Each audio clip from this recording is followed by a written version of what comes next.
कोठवा के ऊपरा कोठरिया त दियना एकास जलई, दियना एकास जलई हो। सासू मरी घुमरी पिरिया आवई, दरदिया से व्याकुल, दरदिया से व्याकुल हो।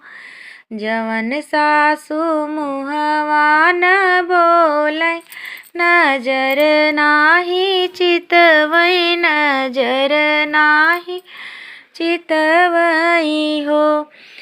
सखिया उहई सासू देवता मनावई, होरिलवा के जनमे ललनवा के जनमे से हो।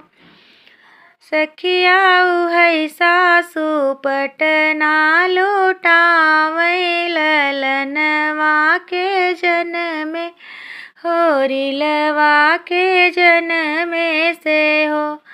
जवन ननदी मुहवा न बोलै, नजर नाही चितवई, नजर नाही चितवई हो।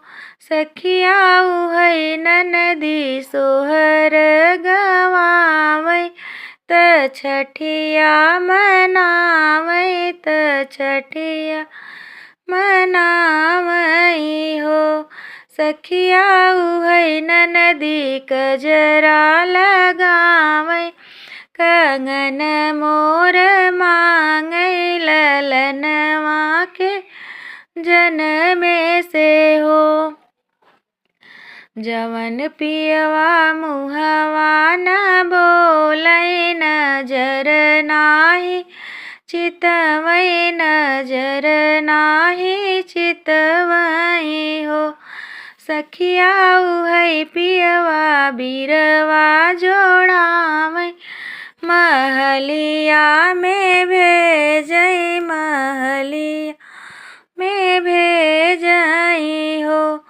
सखिया उहई पियवा पटना लुटावई, ललनवा के जनमे होरिलवा के जनमे से हो।